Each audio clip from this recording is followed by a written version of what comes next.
Hello and welcome to the second part of the definitive review and analysis of Conan the Barbarian.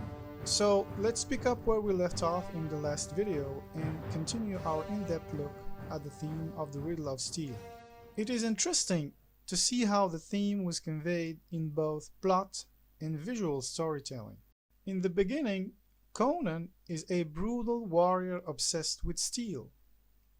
In the pit fight scene, notice how he looks at the sword before hacking his opponent with it. Something to notice and remember here is the victory gesture. In the pit scene, Conan does it or greets the crowd with it as he thinks he matters to them. He thinks they love him. This will be important later. In the Eastern sword training, we see that Conan is enthralled. He thinks he mastered it, but his movements are feverish and brutal. He seems tied to the thrust and the weight of his own sword. In the giant's cave, when he takes the Atlantean sword, he almost reveres it like a sacred relic, a gift from Chrome. When he arrives to the witch's hut, he holds the sword tight against him, ready for any potential danger. In Set's tower scene, it is only with the Atlantean sword that he could sever the snake's head. In the Temple of Doom scene, Conan was captured because he didn't bring his sword with him. Even beaten, he still asks Doom about the Riddle of Steel. This scene is a pivotal moment because Doom provides him with an answer, but it is not the answer. He tells him to contemplate it, to think about it on the tree of woe. Again, Conan has enough will to survive the crucifixion until Subutai saves him, but this time his formidable strength is not enough. It is Valeria's love and willingness that brings Conan back.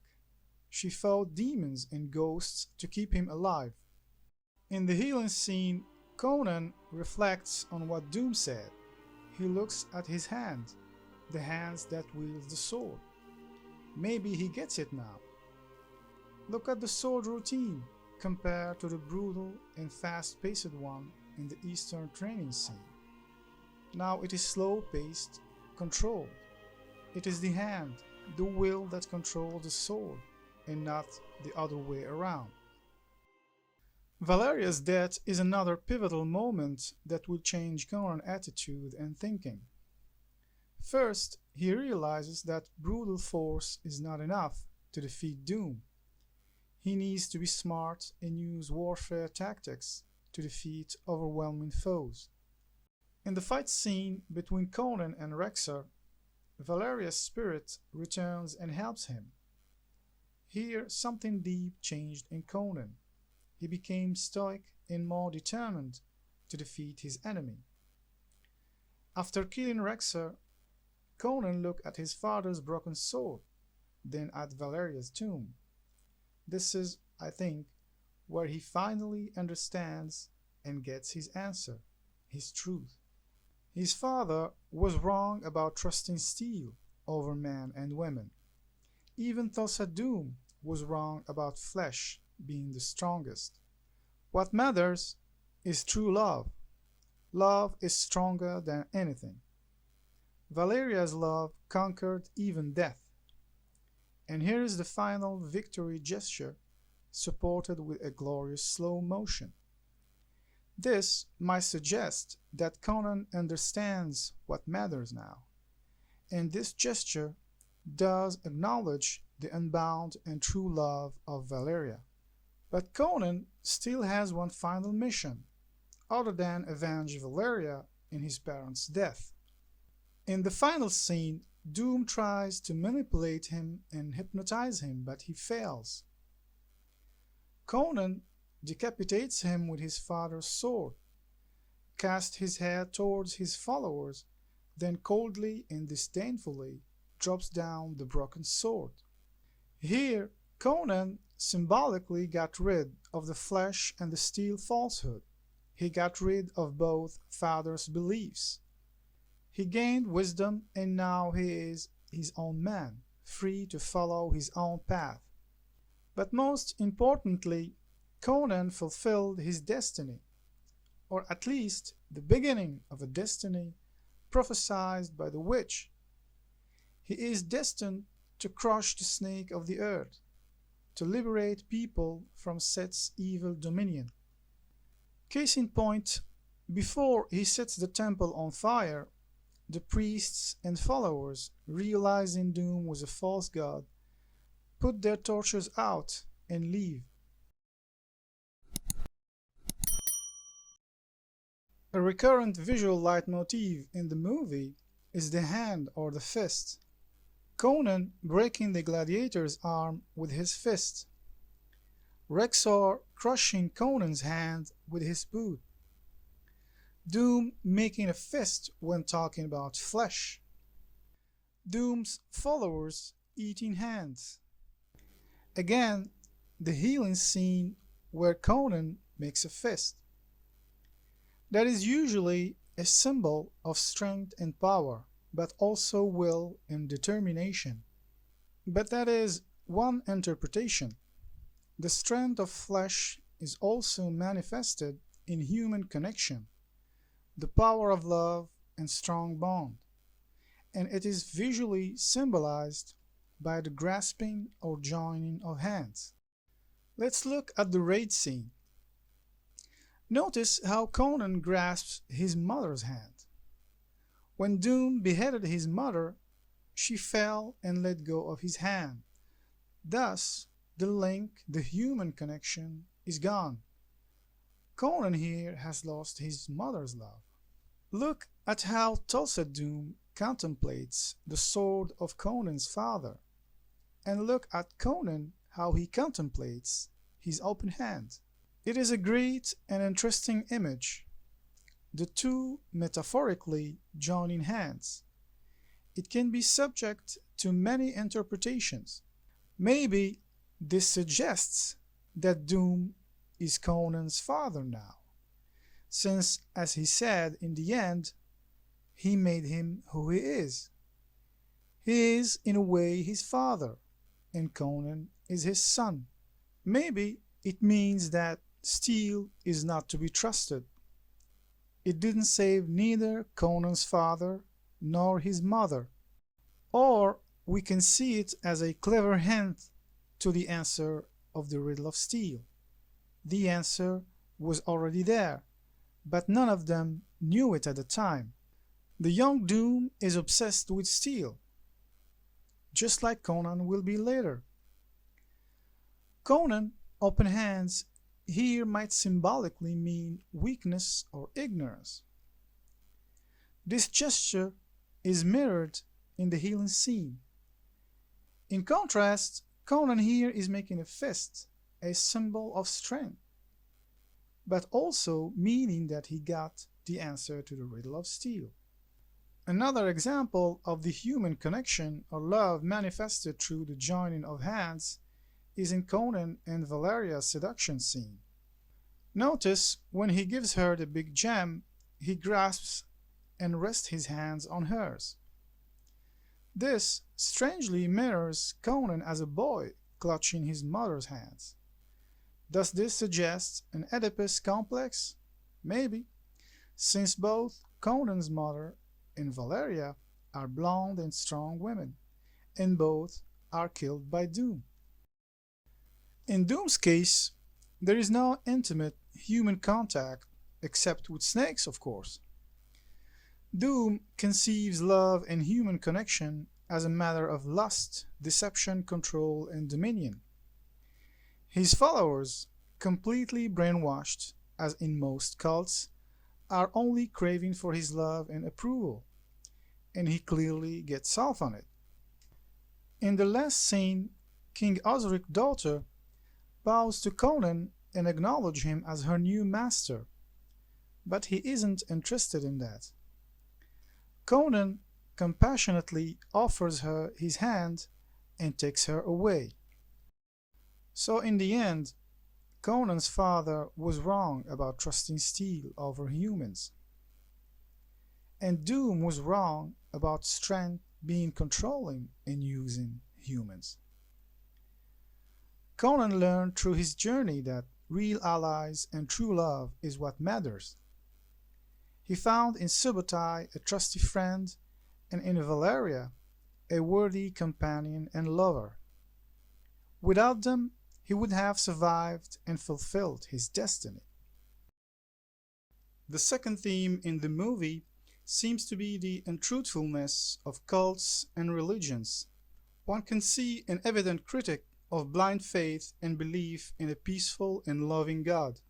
Doom's cult might refer to real cults like Jim Jones, or simply refer to Christian religion, or to be specific, to the hypocrisy of the Christian Church, who did profess pacifism and love, but as demonstrated in real history, committed the worst crimes possible.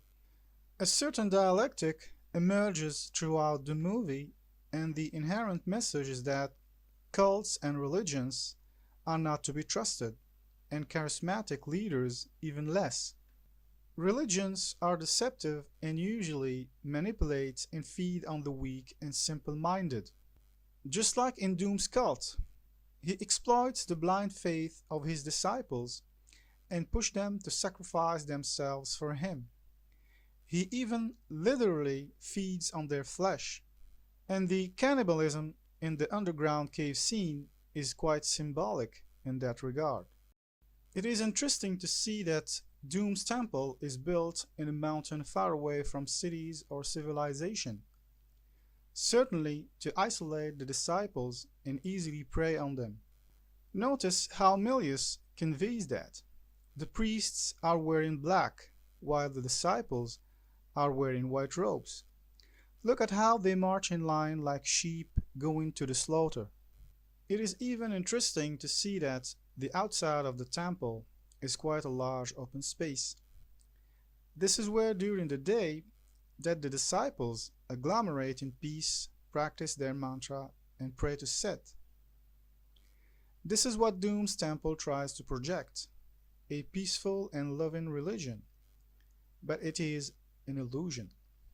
At night, inside the mountain, hidden in the underground caves, is the true face of Doom's religion. It is a deceptive, cannibalistic cult eating the flesh of its disciples. And as in most cults or religions, only the leader and a few of his subordinates and faithful servants that are allowed in there. So the hypocrisy of Doom, like all cults and religious leaders, is that they profess spiritual awakening and promise future paradise for their followers, while themselves wallow in their own physical lust and earthly pleasures. The sad truth is that great masses search for deep meaning and the sense of collective belonging, make them easy to deceive and manipulate. Look at the fountain scene. The priestess asks Conan, "What do you see?" He answers, Infinity. Infinity. Good. Of course, he lied. He could only see his own reflection. However, the gullible disciples see in it what they want to see, or what Doom wants them to see, which makes them blind to the truth. It is only in the end, after Conan kills Doom, that they see the truth.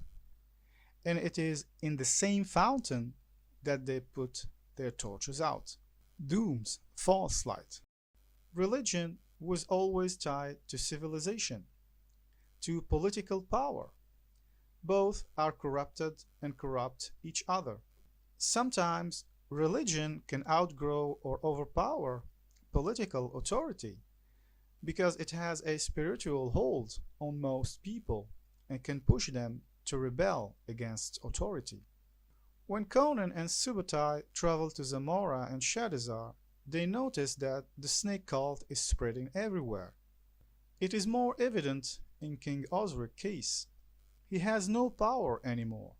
Doom's cult has infiltrated his kingdom, brainwashed and took his daughter away from him. It infiltrated even his palace. His own royal guards will assassinate him later. This scene was sadly cut off from the film. The movie Depiction of Religion is very dark, but it is quite faithful to Howard's vision, and frankly it is mild considering what he describes about Hyborian religions and gods. The gods are dangerous, untrustworthy, and fickle. Mostly they are indifferent to human suffering. And Crom is the god of indifference. This is why in Howard's work the Sumerians do not pray to him. In the movie, Conan doesn't either. It is only in the end, before the Battle of the Mound, that he does. And even then, it is not what you would call a standard prayer. Crom, I've never prayed to you before. I have no tongue for it. No one, not even you, will remember if we were good men or bad, why we fought or why we died. No. All that matters is that two stood against many. That's what's important. If our Lord pleases you, Crom, so grant me one request. Grant me revenge. And if you do not listen, then to hell with you. And if you do not listen, then to hell with you. Meaning, I don't need you. This prayer is revealing Conan mentality and attitude. He might need Crom's help in this particular moment, but generally he doesn't. He went through many obstacles before and will eventually go through others without his help. This is even clear and openly expressed by Conan in this scene. Hey, man, where'd you get this stuff? You're dead. The gods are pleased with you. They will watch the battle.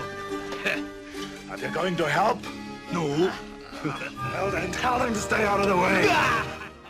This might be interpreted as a rejection of God or disbelief in a benevolent, caring higher being. Men shouldn't expect a God's help. They should only trust, believe, and rely on themselves. This might bring us full circle to Nietzsche's philosophical theories and the concept of the overman, the man that believes only in himself, the man that overcomes anything by himself. Of course, we might be reading too much into this. Maybe Milius didn't intend this at all, or at least not consciously. But in general, when a piece of art is out to the public, it ceases to belong to the artist and only reflects his personal views and ideas. It takes on a life of its own, and it's the audience interpretation that gives it significance and brings several meanings to it.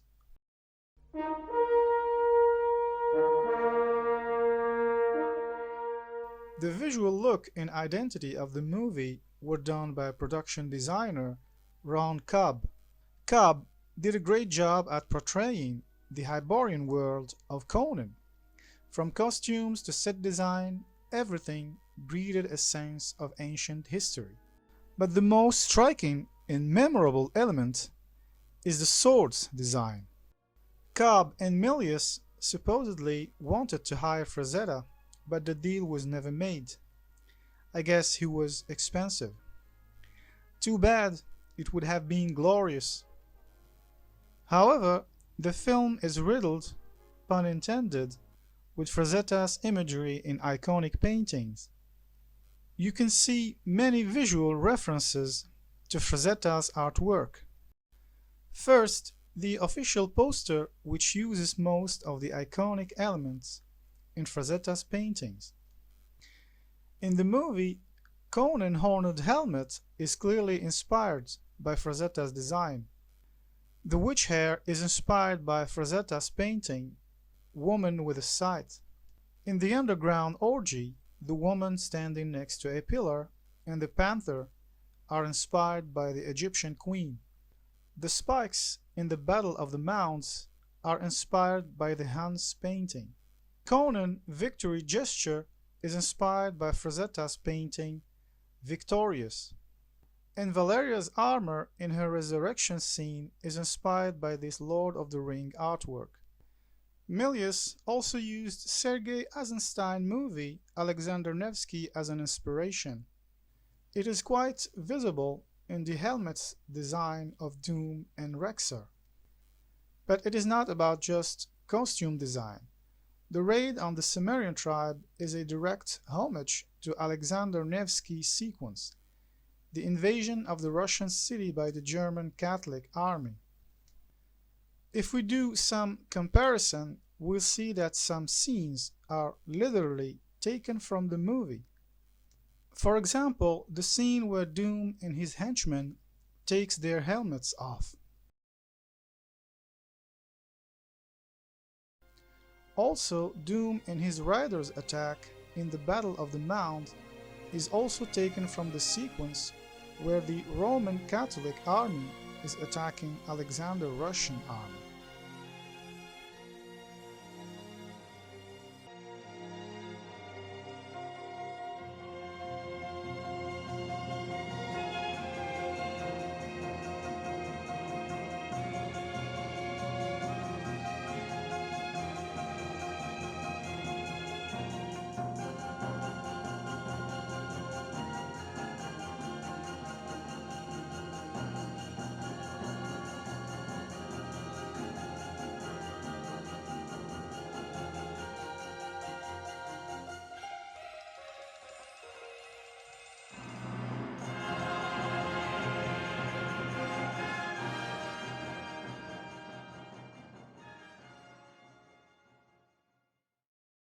Milius wasn't only inspired by Eisenstein movie.